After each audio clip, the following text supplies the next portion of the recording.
आज कृषि सिर्फ आजीविका का माध्यम ही नहीं बल्कि समाज में ख्याति प्राप्त करने का सुनहरा अवसर भी बन गई है। भारत में ही नहीं पूरे विश्व में जहां भी कृषि सही तकनीकी और सही समय पर पूरी जानकारी के साथ की जाती है, वहां किसान आज किसी बड़े व्यवसाय से कम नहीं आंका जाता।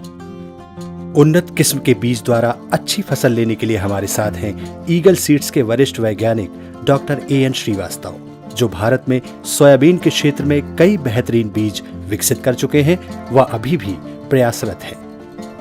भारत में सोयाबीन की खेती की शुरुआत क्रांतिकारी रूप में हुई, लेकिन आज भी कई किसानों के लिए सोयाबीन की खेती के प्रति कई भ्रम हैं। जैसे पहला ही प्रश्न ये उठता है कि सोयाबीन की बुआई का सही समय क्या है? सोयाबीन की बुआई का उत्तम समय 20 जून से 5 जुलाई है।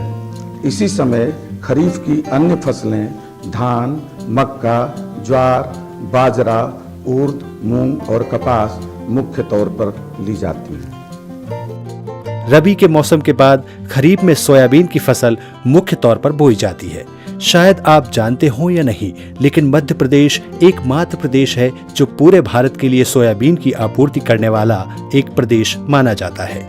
किसी भी फसल का अधिक उत्पादन लेने के लिए उसको सही समय पर बोना और खेत को तैयार करना महत्वपूर्ण प्रक्रिया में से एक है। सोयाबीन बोने के लिए खेत के चयन में एवं खेत की तैयारी में कुछ महत्वपूर्ण बातें हैं जिन्हें किसान भाइयों को ध्यान में रखना चाहिए। सोयाबीन को अम्लीय, क्षारीय, रेतीली एवं फफूंद जनित रोगों से ग्रसित एवं जलभराव वाले खेतों में नहीं लगाना चाहिए। खेत की तैयारी के लिए कम से कम 3 वर्ष में एक बार ग्रीष्मकालीन गहरी जुताई करना चाहिए। वर्षा आगमन के बाद खेत को कल्टीवेटर या बखर से 2 बार विपरीत दिशा में चलाकर मिट्टी को भुरभुरी करना चाहिए एवं अंत में पाटा लगाकर खेत को समतल करना चाहिए। खेत के सबसे निचले हिस्से में गहरी जल निकास नाली निकालना आवश्यक है।